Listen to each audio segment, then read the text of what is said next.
95, and the nays are 222. The motion is not adopted. The question is on passage of joint resolution. Those in favor of the joint resolution, those in favor, please say aye. Those opposed, please say no. The ayes have it. The joint resolution is passed, and without objection, a motion to reconsider is laid on the table.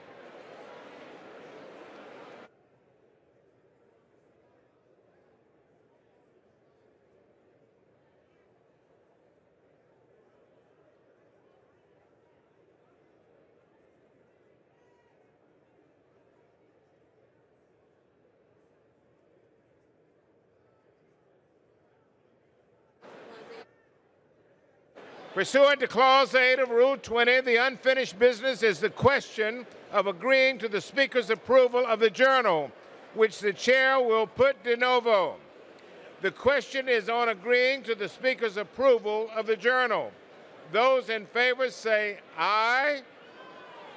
Those opposed say no. In the opinion of the Chair, the ayes have it, and the journal stands approved.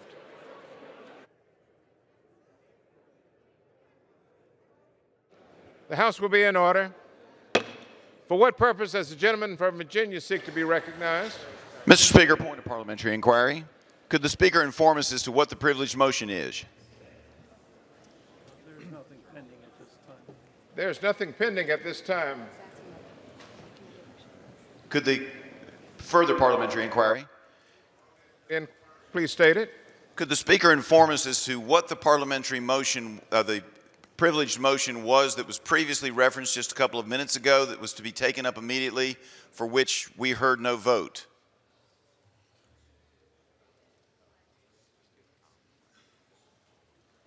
The Speaker will inform the gentleman that the House just adopted a resolution appointing committees, members to committees.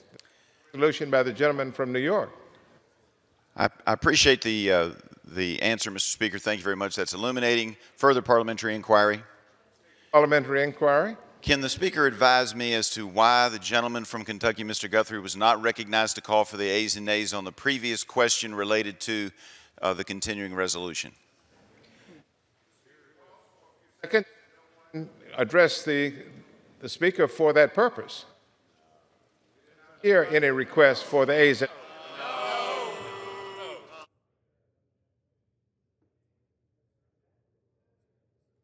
Did the gentleman, For what purpose does the minority whip seek recognition? Mr. Speaker, did the gentleman from Kentucky make a request for the recorded vote? Because it's our understanding that he did make that request. Hear any request for a recorded vote. We paused for a few seconds waiting for that to happen, and it did not happen. But if the Speaker didn't hear the gentleman make the request, but the gentleman did in fact make the request, then can we reconsider the vote? The Chair did not hear the request, nor was it a timely request. Then a parliamentary inquiry would be, can we make a motion to reconsider? As I recall, Mr. Scalise, the motion to reconsider has already been laid on the table. So is the Speaker saying that that motion would not be in order? At this point, that motion is not in order. It has been laid on the table. Mr. Scalise? Yeah. May I ask a question? Yeah. Does a court reporter have a record of Mr. Guthrie's statement? Can we have that read back, please? Do you ask for recognition? Parliamentary inquiry. State your parliamentary inquiry, please. I would like to know if the court reporter has taken a transcript and recorded Mr. Guthrie's ask for a recorded vote. The gentleman is authorized to consult the record in the regular course of your work. If that record shows that he did ask that and it didn't get asked for a vote, is this vote null? Chair has ruled on this matter, and again, I was awaiting a request for a recorded vote and did not hear one, and if one was made, it was not timely. North Carolina is recognized. Speaker, I appeal the ruling of the chair. The appeal is not in order at this time. The chair has already announced that votes have concluded. Members have left the floor and have returned to their offices. This is not in order. I appeal the ruling of the chair again.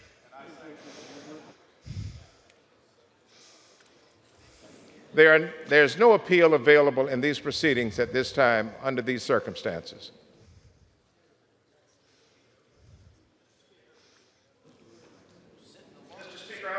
Unanimous consent to reconsider the motion that was laid on the table on House H.J. Res. 28. Mr. Speaker, I object. Purposes, the gentleman from Maryland seek I object. recognition. I'm not sure what's going on, but I object.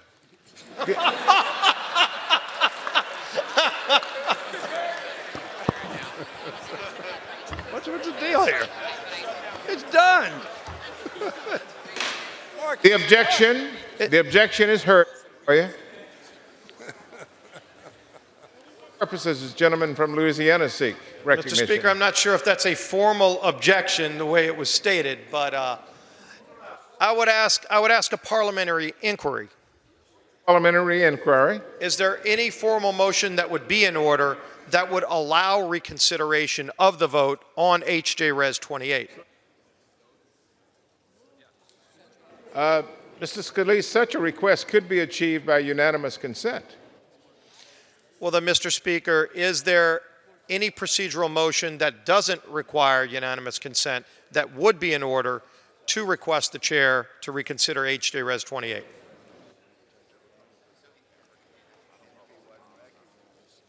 Not in a position, sir, to answer an advisory opinion at this time. I would yield the chair as much time as possible to get an answer on that parliamentary inquiry.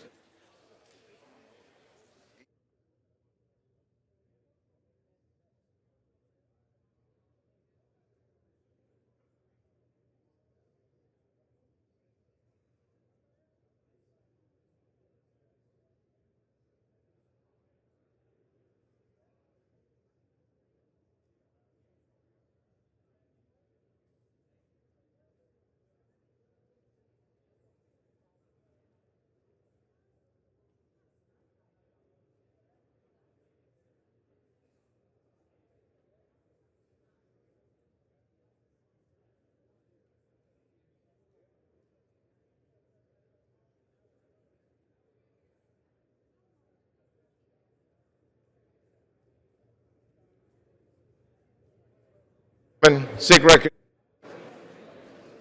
Just seeking recognition to see if there was an answer to the parliamentary inquiry. Again, Mr. Scalise, the gentleman can achieve this result by seeking unanimous consent from our colleagues. And, Mr. Speaker, that recognition was sought. Please. To seek unanimous consent to reconsider the vote by which H.J. Res. 28 was passed. For what purpose does the gentleman from Maryland seek recognition? Speaker, the problem is, I understand there's a problem. Does the gentleman reserve the right to object? I reserve the right to object. Recognized. And I intend to object. We have told all our people to go home. It's not just a question of being in their offices, with all due respect. They're on their way to their planes. It's far after the time when we usually leave on a go-away day, and I feel badly. I'm going to look at the TV. I don't frankly think, I was sitting right here, I didn't hear or see anybody asking for a recorded vote. And very frankly, you don't usually have to ask for a recorded vote, because when you were in the majority, it was always us that had to record the vote because we were losing. Frankly, I think that's what happened. I'll be very honest with you. But I would like to be able to correct this situation. But I cannot do that in good conscience when I know, because people have told me they had 130 planes and they're gone. And I feel badly about that, but that is the fact. Would And the gentleman I yield? don't think any games were played. And I'm going to look at the tape, because it's on television, and see. And I understand that probably most of you were not for the resolution that passed. We didn't stop anybody from asking for a vote, nor could we have stopped anybody from asking a vote. I was surprised that it went without a vote. Would the gentleman yield? Well, the Speaker and the parliamentarian indicate that the proper procedure was followed, but the vote was not asked for. And therefore, I feel badly about it because I understand the problem you're in. But I have members who have left for the airports, and they're not going to be here, and they need the vote, if it was reconsidered, is equally important on our side as it is on your side. And I cannot expose my members to missing that vote, nor will I. And I apologize for that, but I hope you understand that given the situation, I cannot let my members be subjected to missing that vote, which is a very important vote for them. Would the gentleman yield, because there is a possible object. solution to this? And therefore, Mr. Whip, I will have to object.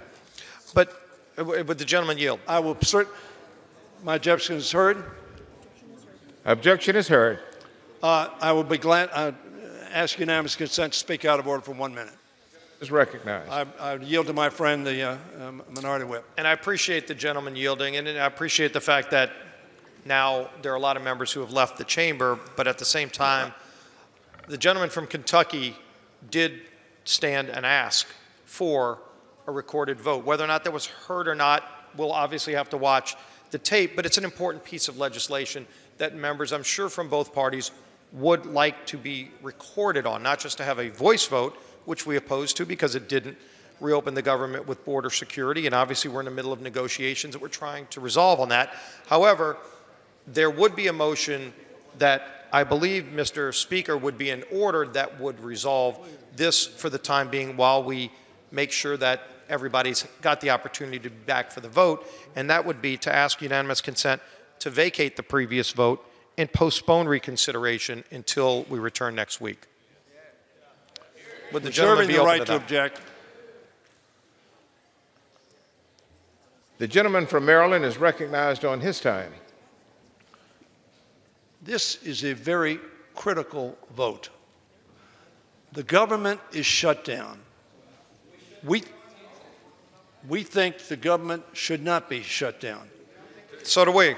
And the gentleman says he doesn't think we should go home. Very frankly, there's nothing we can do because the majority leader has said he will not do anything unless the President of the United States gives him leaves to do so. And the President of the United States wants to keep the government shut down. Ladies and gentlemen, if I could ask the gentleman to House yield will on be that in point. order. I'm reserving my time. This was not a small vote. And I will tell you, had it been on our side, you would have heard us demand a vote. Now, I have a lot of people. And we would have heard you and allowed the vote when we were in the majority. And we did, in fact, allow all of those votes. We raised an objection at the proper time, and we got a vote. I understand that. I will tell you, and you know that, you look around the room. All of your members are not here. And like my members, We'll they come are back. on the road going to a plane. And I regret that we are in this position. Would the gentleman, I'm not would the gentleman sure- yield on that point? Excuse me. Go ahead. I'll yield to my friend. Clearly, there are members who have left. Clearly, there are members who are here. We can compel members to return if, in fact, it's agreed to have the vote now. But if it's not agreed to have the vote now, we do have within our purview, within the rules, the ability to delay the vote until members can come back that are not here. So for those of us who are here and want the vote, and for those who have left who would also like that vote, the majority does have it within their purview to work with us to agree by unanimous consent to vacate the previous vote and then bring it back for vote on the House floor when everybody can come back. And I do want to bring up the majority leader made a reference to the minority leader in terms of what we have been working with the White House on. The president has made it clear that he wants to negotiate, and the president's also made it clear Mr. what Scalise, he's willing to sign and not sign, but we have never said retaining my time, we're going to have a colloquy in just a few minutes. we will. And we can go through that. The problem is, and I say this honestly, and I think most members know, if I thought you had asked for a vote and the Speaker had not recognized that vote, I was sitting right here. I was not distracted, and I was surprised that a vote was not asked for, because I understand that most, if not all of you, were not for opening up the government. The fact of the matter is that a vote was not asked for. We have now gone through business, and we put ourselves in a very difficult position. But I cannot agree to a proposition where I have told members, no, you can go catch your plane. Some had 130s, and they left right at the dot of 1. I don't know whether they're going to make it. You know, we're in a bad situation, but I cannot agree to a unanimous consent that's going to require our members to come back from wherever they are, or I don't know that they're on planes yet, but they're going to be there on shortly. And both sides have that problem. I think you probably have that problem anyway. And very frankly, I am absolutely convinced the outcome would be no different. The problem is, so many of your members wanted to vote against the proposition. I understand that. And I would like to give them that opportunity. I'm not in a position to do so. But if I would ask the gentleman to yield, there would be an opportunity for you to do, in fact, that, and that would be a motion to vacate the previous vote and postpone reconsideration until next week so that members could be here and actually cast that vote in the chamber when everybody is back. That motion is in order. If the gentleman would not object to it, we could actually achieve that. And I yield. I'm reclaiming my time. Mr. Speaker, we're going to be in session next week. We're going to be back here. It was a recess week. The reason it's not a recess week is because the government of the American people is shut down. We have tried now 9 times. This was the 9th time to open up the government. Nobody was surprised. Everybody knew. It was debated on the floor. I spoke on it for, I think, 8 or 9 minutes myself. So there was no confusion. Should not have been any confusion on the floor. And I think a vote should have been demanded. It was not. And I am not in a position to agree to a unanimous consent. But I am in the position to tell you there will be at least 2 or 3 votes next week on opening up the government. My presumption is those of you who have voted against such motions in the past will do so again. So it will not be as if you don't have an opportunity to vote on the same proposition. It was not a complicated proposition. And I regret, Mr. Speaker, that I'm not in a position to try to cure the failure, in my view, because I didn't hear it. And I was, as I say, sitting here, Mr. Whip, and Speaker obviously didn't hear it either. I am absolutely convinced that the judge would not have, if he'd heard a request, he would have honored that request for a vote. So we are where we are, and I would urge the members, clearly I will stipulate to the fact that almost all of you would have voted against the motion if a vote had been taken. And you can put that in the record. And I yield back the balance of my time. Yields back. Pursuant to Clause 12A of Rule 1, the Chair declares the House in recess, subject to the call of the Chair. Speaker, from time to time, for whatever reasons, people who want to vote either because they don't get down the aisle or they don't request a vote, do not get the opportunity to vote on issues that they think are important to them. From time to time, frankly, on our side, we have felt that we've been shut out when the majority was in the hands of the Republicans. We would want fairness. In return, we ought to extend fairness. Given the fact that there are obviously many, many members who wanted to vote on the continuing resolution, which was the subject of one of the votes, but from our point of view and having reviewed the tapes, that did not happen. That happens. But because we want to assure members on both sides of the aisle that their opinion can be expressed as they would wish it to be expressed. But I want to, and I think Mr. Scalise will say that, Mr. Butterfield, former judge, who's one of our fairest and best members, I would hope that we would acknowledge that he handled the matter fairly and consistent with the rules. Given that, it will be my intention to now ask for unanimous consent to provide for the opportunity when we return on Wednesday, so that we have all members here. We're going to return on Tuesday, and I would say that we will return before that. We may return tomorrow if we can open up government, if we have an agreement on that. But we'll return as soon as that option is available to us. But we will return, if that does not happen, on the evening of Tuesday at 6:30, and we will then, as a result of the unanimous consent request I'm about to make, revote on the issue at hand on Wednesday at first of business.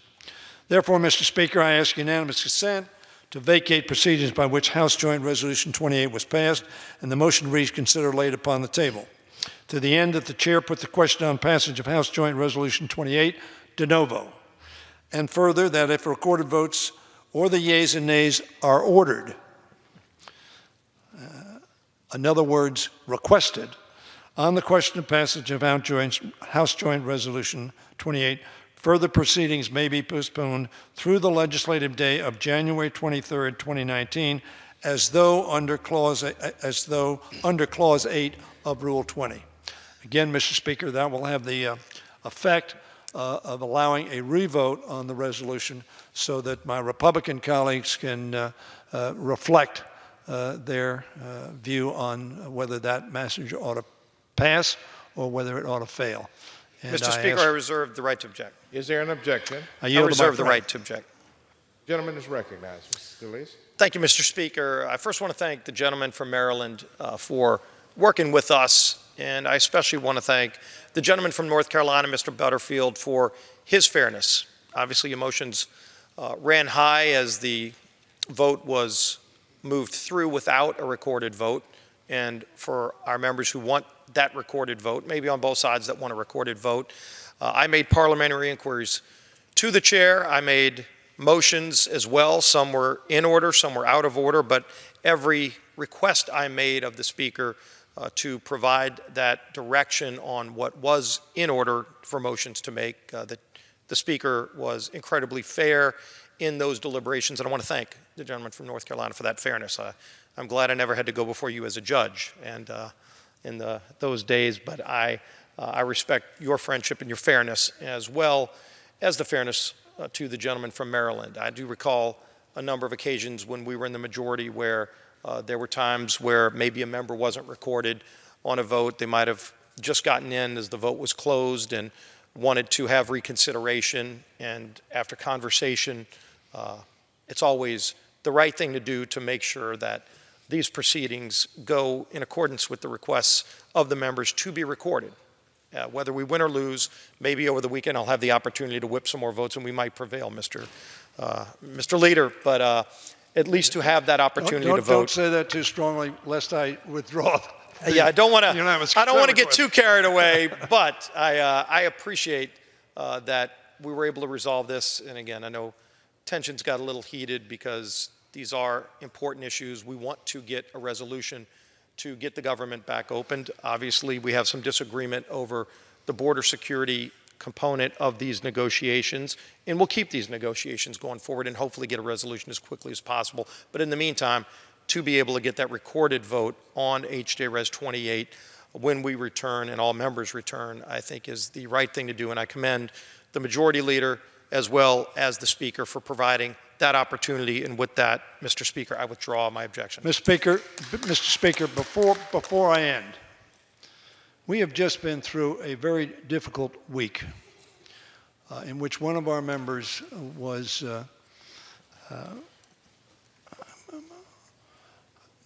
a reviewed, and disapproval was passed almost unanimously, I think, with just one vote opposed to it on our side. I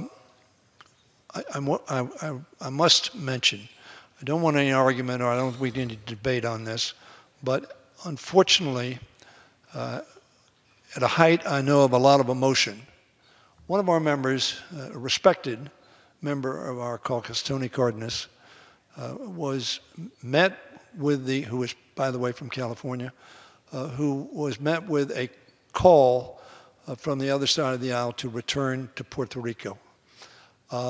We ought to all be cognizant of the fact that we need to be civil to one another. We need to be polite to one another even. We can disagree very strongly, and obviously we do on issue to issue. But we have been sent here by 750,000, give or take, of our fellow citizens.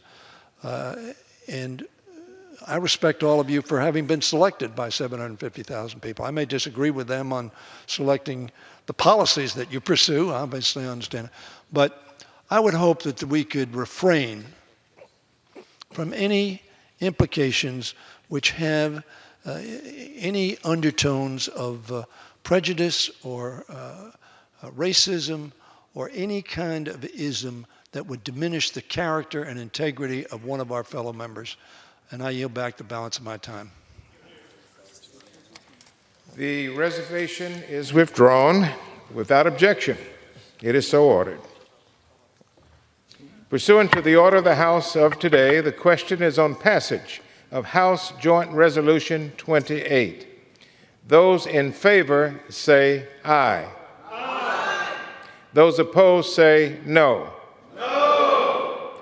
The ayes have it. Oh, Mr. Speaker. Resolution is passed. Mr. Speaker, I request on that the yeas and nays. The yeas and nays are requested, and it has been heard. Those favoring a vote by the yeas and nays will rise. A sufficient number having arisen, the yeas and nays are ordered. Pursuant to Clause 8 of Rule 20, further proceedings on this question will be postponed.